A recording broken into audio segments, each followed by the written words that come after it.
Good afternoon, everyone.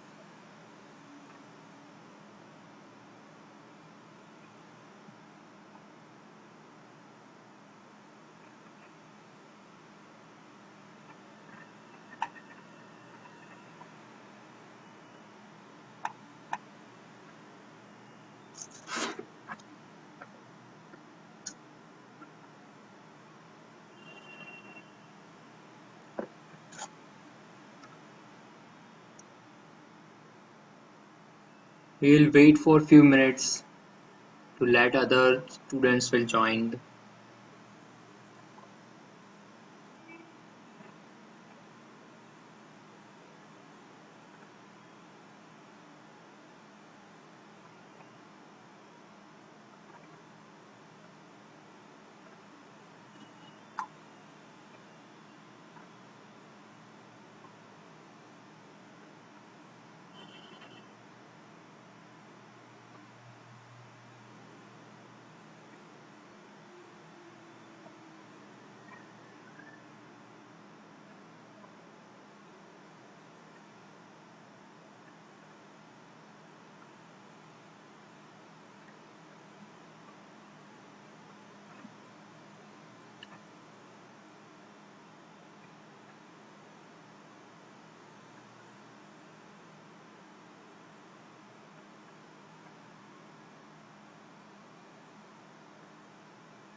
Okay, we will start now with the basic of accounting fundamentals. So हमारा third subject है accounting fundamental of accounting using tally. तो इसमें सबसे पहले first chapter में account का थोड़ा सा फंडामेंटल इंट्रोडक्शन दिया हुआ है कि अकाउंट क्या है, डेफिनेशन क्या है, उसका यूज़ कैसे होता है और उसके ऊपर से हम टैली में कैसे इस्तेमाल कर सकते हैं उसका. तो सबसे पहले है what is accounting. So accounting is a language of business. Large international corporation भी हो सकता है, सिंगल पर्सन का बिजनेस भी हो सकता है, होम बेस्ड बिजनेस भी हो सकता है, कोई गवर्नमेंट एजेंसी है या नॉन प्रॉफिट ऑर्गेनाइजेशन है, उन सब का अकाउंटिंग हम मेंटेन कर सकते हैं. We can say it as a vehicle for reporting financial information about a business entity to many different groups of people. Internationally standard एक डेफिनेशन है अकाउंटिंग की जो 2004 में रिकग्नाइज की गई थी एलियट बैरी के द्वारा, फाइनेंशियल अकाउंटिंग एंड रिपोर्टिंग के बारे में. डेफिनेशन ऑफ अकाउंटिंग उनके तरफ से ये कह रहा है कि accountancy is the process of communicating financial information about a business entity to users such as share holders and managers. The communication is generally in the form of financial statements that show in money terms the economic resources under the control of management. The art lies in selecting the information that is relevant to the user and is reliable. The principles of accountancy are applied to businesses uh, entities in three divisions of practical art, naming accounting, bookkeeping and auditing. तो ये शुरू करने से पहले हम ऐसा थोड़ा सा समझ लेते हैं कि अकाउंटेंसी आपको थोड़ा सा बेसिक ओवरव्यू आपके पास होना चाहिए. और अकाउंटिंग का जो पुराना पैटर्न है वो है बुक कीपिंग, मतलब किताब के अंदर मुंशी जी की तरह अकाउंट हम स्टोर कर रहे हैं, सारा हिसाब किताब वहां पे स्टोर कर रहे हैं. तो जहां से बुक कीपिंग का फंडा कंप्लीट होता है और एक सॉफ्टवेयर के अंदर हम ये सारी इंफॉर्मेशन ऐड करना शुरू करते हैं, वहां से हम टैली का शुरुआत करते हैं. अब शुरुआत करने से पहले अकाउंटिंग के अंदर कुछ एलिमेंट्स है. तो अकाउंटिंग के 5 मेन एलिमेंट्स है. क्यों ऐसे 5 एलिमेंट्स है? तो उसके लिए हमें समझना पड़ेगा to determine whether one must debit or credit a specific account. We use the modern accounting equation approach which consists of 5 accounting elements. मतलब कोई भी खाते के अंदर जो ट्रांजैक्शन हो रहा है वो डेबिट है या क्रेडिट है, तो उसको पता करने के लिए अकाउंटिंग के 5 एलिमेंट्स हमें समझाए गए हैं. जो 5 एलिमेंट्स हैं asset, liability, equity, income and expense. Income को हम रेवेन्यू भी कह सकते हैं. तो ये 5 एलिमेंट्स को जोड़ के एक इक्वेशन बनता है. तो the modern extended accounting equation is asset plus expense is equal to liability plus equity plus income और रेवेन्यू. अब इन सारे एलिमेंट्स का इस्तेमाल करके हम अकाउंटिंग को टैली के सॉफ्टवेयर के अंदर आगे बढ़ाएंगे. अब सबसे पहले टैली में आगे बढ़ने से पहले टैली होता कैसे है, तो अभी फिलहाल हम मूव ऑन करेंगे टैली सॉफ्टवेयर के अंदर. तो सबसे पहले टैली ओपन करने पर किस तरीके से दिखता है वो हम देखेंगे.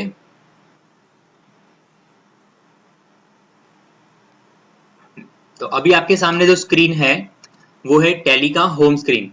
अगर सॉफ्टवेयर के अंदर यूजर नेम पासवर्ड डाला हुआ है तो वो एंटर करने के बाद आपको होम स्क्रीन इस तरीके का दिखेगा. यहाँ पे आप देख सकते हैं लेफ्ट हैंड साइड टॉप से शुरू करें तो टैली लाइसेंस वर्जन के साथ में उसका वेबसाइट वगैरह दिया हुआ है और नीचे मेनू दिया हुआ है. तो मेनू के अंदर हमें मिल रहा है print, export, email, upload, language change करने का ऑप्शन है और कीबोर्ड वर्चुअली यूज करने का भी ऑप्शन है. यहाँ पर हेल्प का ऑप्शन है. राइट हैंड साइड इसका एक सेपरेट मेनू आता है जिसके अंदर हम सिलेक्ट कंपनी के लिए F1 प्रेस कर सकते हैं, किसी कंपनी को शॉर्ट करने के लिए F1 अल्टर के साथ F1 प्रेस कर सकते हैं, डेट को मॉडिफाई करने के लिए या मेंटेन करने के लिए F2 का ऑप्शन है, और कोई टाइम पीरियड मेंशन करना है तो अल्टर F2।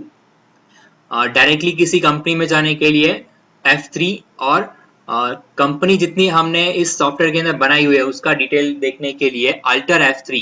तो हमें कंपनी इन्फो मेनू में जाने को मिलेगा।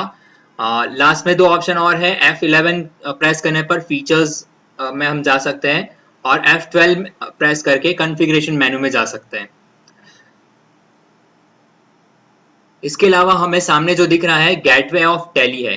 टैली के अंदर हमें इस तरीके से 4 सेक्शन में ट्रांजैक्शंस ऐड करने को ऑप्शन मिलेगा, जिसमें मास्टर्स, ट्रांजैक्शंस, इंपोर्ट और रिपोर्ट है। मास्टर्स के अंदर दो ऑप्शंस है, अकाउंट्स इन्फो और इन्वेंटरी इन्फो। मतलब जहां पे सिर्फ पैसों का लेन देन हो रहा है वहां पर हम अकाउंट इन्फो के अंदर डिटेल ऐड करेंगे, और इन्वेंटरी इन्फो मतलब कोई बिजनेस है, कोई कंपनी है तो कोई चीज बना के बेच रही है या कोई मैन्युफैक्चरिंग कर रही है, तो उस चीज को हम इन्वेंटरी कंसीडर करेंगे। जो चीज पैक होके सेल होनी है तो उस चीज को हमें इन्वेंटरी के में कंसीडर करना है, और इन्वेंटरी इन्फो में हम उसकी एंट्री करेंगे। तो फिलहाल अभी ये सारी डिटेल आगे ऐड करने से पहले हमारे पास अपना एक कंपनी होना चाहिए। तो डेमो के तौर पे यहाँ पे जितने भी कंपनी हमने बनाए होंगे या जितने भी कंपनी का अकाउंट हम मेंटेन करेंगे उसका लिस्ट हमें यहाँ पे लेफ्ट हैंड साइड दिखेगा, लिस्ट ऑफ सिलेक्टेड कंपनीज। तो फिलहाल यहाँ पे एक डेमो कंपनी एबीसी दिखा रहा है। हमें खुद का एक नया कंपनी मतलब कि कोई एक नया क्लाइंट आया जिसके लिए हमें उसका अकाउंट मेंटेन करना है, तो एक नया कंपनी क्रिएट करना है। तो नया कंपनी क्रिएट करने के लिए जैसे मैंने बताया कि आपको कंपनी इन्फो में जाना है अल्टर F3 से।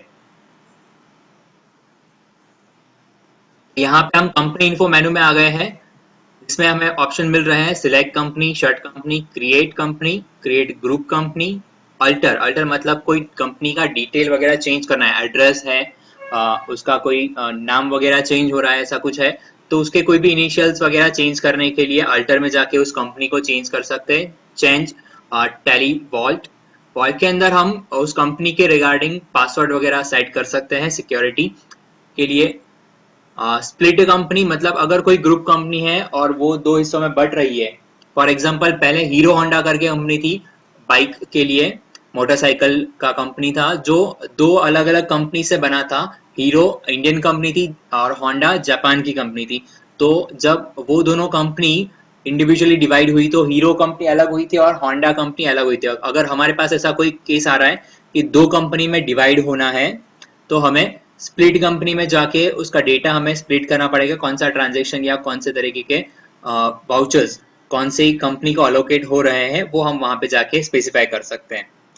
जो भी कंपनी का डेटा हम रिकॉर्ड कर रहे हैं उसका बैकअप हमें लेना है for the sake of security. अगर ये सॉफ्टवेयर में या ये सिस्टम में कोई प्रॉब्लम आ रहा है तो उसको अवॉइड करने के लिए हमें बैकअप लेना पड़ेगा, जिसे हम जो भी एंट्रीज की है उसकी एक फाइल बन जाएगी एक्सेल फॉर्मेट में, CSV फॉर्मेट में बनेगा।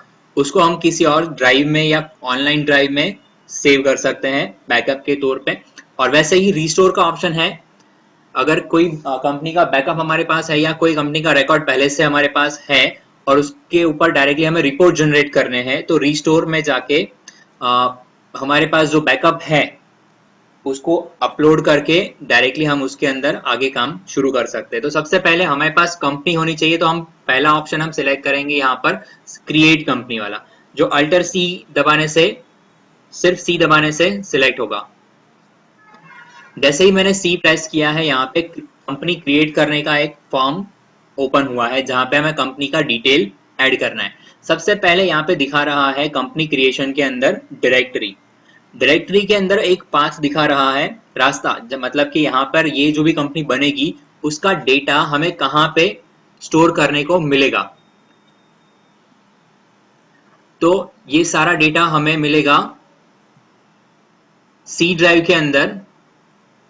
टैली नाम का एक फोल्डर होगा, उसके अंदर डेटा नाम के फोल्डर के अंदर हम जो कंपनी बना रहे हैं उस कंपनी का नाम वाइज उसके अंदर डेटा स्टोर रहता है।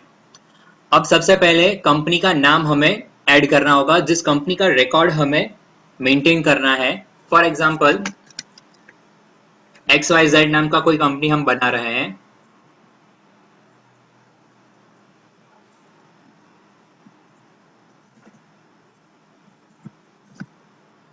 अब इस कंपनी को अगर कोई चिट्ठी भेज रहा है, मतलब कि कोई लेटर आ रहा है, तो मेलिंग नेम, कंपनी का ओनर नॉर्मली जो होता है उसके नाम पे कोई भी चिट्ठी आती है या लेटर वगैरह आता है, ऑफिशियल लेटर, तो फिलहाल हम कंपनी के नाम पे ही मेल भेजना चाहते हैं। कंपनी कहाँ पर सिचुएटेड है, कहाँ पे बनी है, उसका एड्रेस हमें मेंशन करना है। जरूरी नहीं है कि हम पूरा एड्रेस लिखें, लेकिन जब हम प्रोफेशनली कोई कंपनी में काम कर रहे हैं तब वहाँ पे हमें पूरा एड्रेस लिखना पड़ता है। जैसे कि फॉर एग्जांपल यहाँ पे मैं एक डेमो एड्रेस लिख रहा हूँ।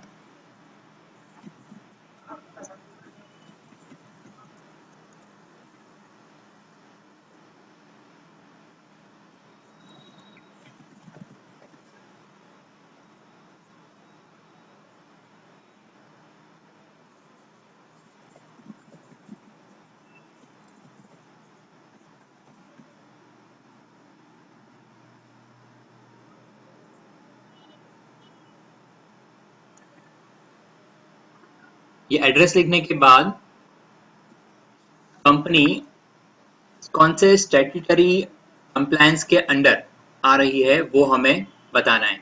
तो यहाँ पर कंपनी इंडिया भी के अंडर भी हो सकती है, इंडोनेशिया, मलेशिया, फिलीपाइंस, सिंगापुर और यूके, इस तरीके के कंट्रीज के नेम हमें अलाउड हो जाते हैं। अब इतने ही कंट्री के नाम यहाँ पे दिए हुए, इसका रीजन ये है कि इतने कंट्रीज के अंदर जो टैक्सेशन का लॉ है वो ऑलमोस्ट सेम फॉलो होता है, इसलिए इतनी कंपनीज को यहाँ पे लिस्ट आउट किया है। बाकी सारी कंपनीज के अंदर टैक्सेशन का लॉ एंड ऑर्डर जो है या रूल्स एंड रेगुलेशंस है थोड़ा सा चेंज रहता है। तो हम यहाँ पे फिलहाल इंडिया सिलेक्ट करके आगे बढ़ रहे हैं। इंडिया के अंदर कौन से स्टेट में है,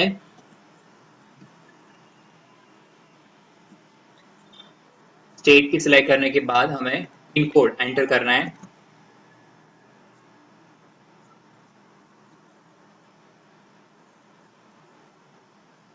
कंपनी का टेलीफोन नंबर अगर लैंडलाइन अवेलेबल है तो।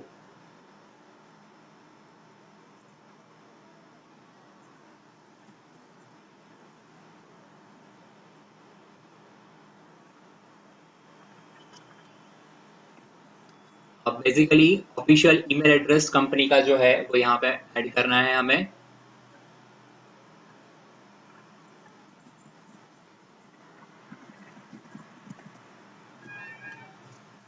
अब हमारी कंपनी जो हम बना रहे हैं वो कौन से टाइप के करेंसी में डील करने वाली है। अगर इंटरनेशनल कंपनी है तो डॉलर्स वगैरह में भी डील कर सकते हैं, तो हमें यहाँ पे करेंसी का सिंबल यहाँ पे ऐड करना है।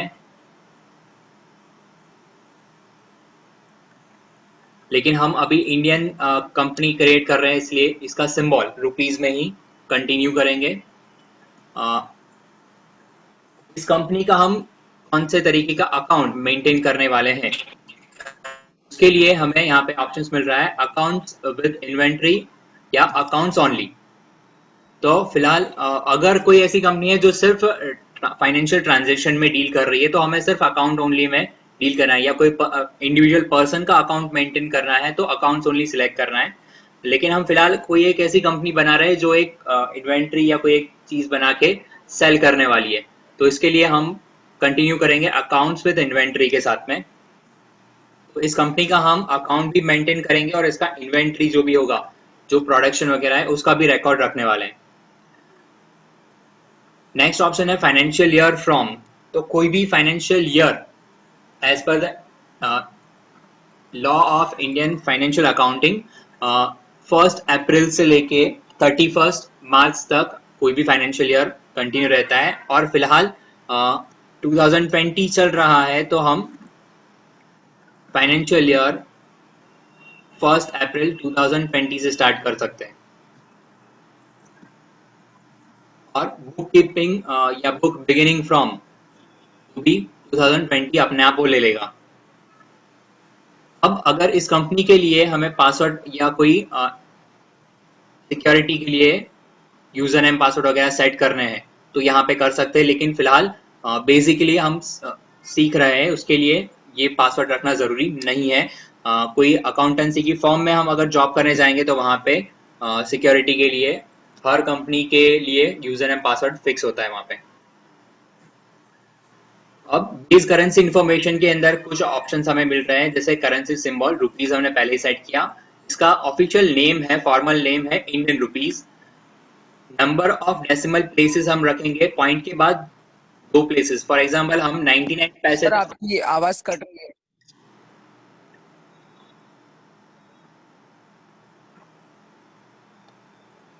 Hello, yes Z.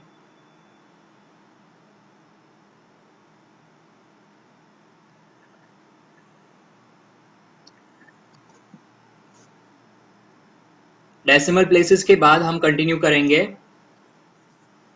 Symbol suffix to amount.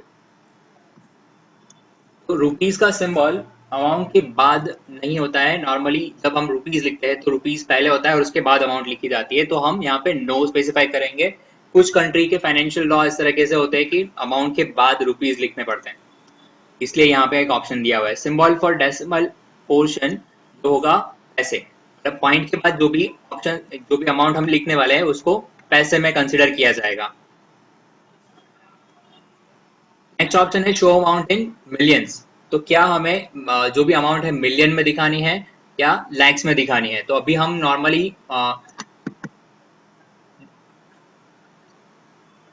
Digits 10 hundreds thousands इस तरीके से काउंट करने वाले हैं, तो हमें मिलियंस में अमाउंट नहीं चाहिए, जहाँ पे 10 लाख के बाद 1 मिलियन मेंशन हो रहा है, सो वो इंडियन पॉलिसी में नहीं आ रहा है, तो हम यहाँ पे नो स्पेसिफाई कर रहे हैं।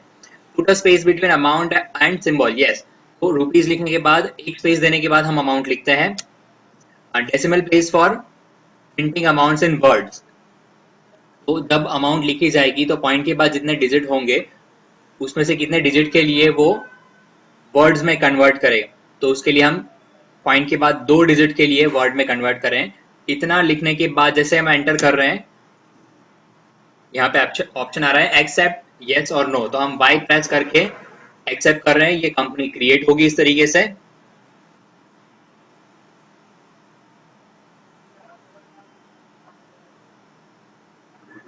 जो भी डिटेल हमने एंटर की है उस कॉन्फ़िगरेशन के साथ में ये कंपनी क्रिएट होगी, और नेक्स्ट टाइम हम कंपनी इन्फो में जब जाएंगे तो सिलेक्ट कंपनी के ऑप्शन में ये कंपनी हमें लिस्ट में मिलेगी। ओके, सो यहाँ पे लिस्ट ऑफ सिलेक्टेड कंपनीज में XYZ ऐड हो चुका है जो अभी हमने क्रिएट किया। तो आज के फर्स्ट लेसन के अंदर हमें सिर्फ यही ऐड करना था कि हमें कंपनी कैसे क्रिएट करनी है। Please do not use the annotations. Mute yourself.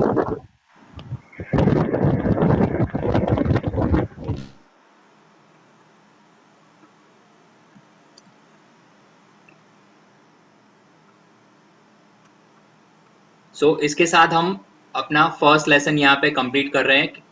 Company create tally के अंदर जाके किस तरीके से कर सकते हैं।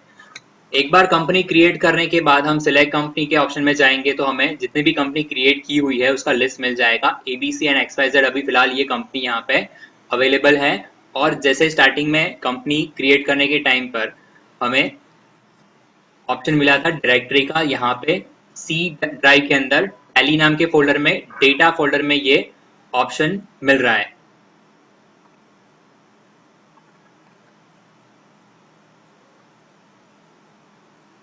अगर हमें अपना डेटा किसी और ड्राइव में सेव करना है तो यहाँ से जब कंपनी क्रिएट कर रहे हैं तब इस ड्राइव को या इस फोल्डर के लोकेशन को हम चेंज कर सकते हैं, तो जो भी कंपनी बनाएंगे उसका डेटा इस पर्टिकुलर लोकेशन पे जहाँ पे हम स्पेसिफाई करेंगे वहाँ पे सेव होता है। अब टैली में से बाहर आने से पहले एक इंपॉर्टेंट चीज के यहाँ पर कोई भी सॉफ्टवेयर जब विंडोज के अंदर हम यूज कर रहे हैं तो इसका शॉर्टकट रहता है Alt F4, जिससे कोई भी विंडो क्लोज होता है। लेकिन टैली सॉफ्टवेयर के अंदर अल्टर F4 नाम का शॉर्टकट अब यहाँ पे काम नहीं करेगा। इसके लिए यहाँ पे एक ऑप्शन दिया हुआ है क्विट। क्यू दबाने पर ये क्विट का ऑप्शन सिलेक्ट करेगा अपने आप, जिससे हम कंपनी इन्फो वाले ऑप्शन में से बाहर आ गए और गेटवे ऑफ टैली हमें यहाँ पे दिखाई दे रहा है। और अब गेटवे ऑफ टैली में से भी बाहर आने के लिए वापस हमें क्यू दबाना है क्विट ऑप्शन सिलेक्ट करने के लिए। तो हमें यहाँ पे ऑप्शन मिल रहा है येस और नो। तो यहाँ पे येस सिलेक्ट करके हम टैली सॉफ्टवेयर में से भी बाहर आएंगे और यहाँ पे फर्स्ट लेसन हमारा जो था कंपनी क्रिएट करने का टैली के अंदर, वो हमने कंप्लीट किया। कल हम कंपनी शट करने का या कंपनी को बंद कैसे करने का है उसका ऑप्शन सीखेंगे। Thank you very much.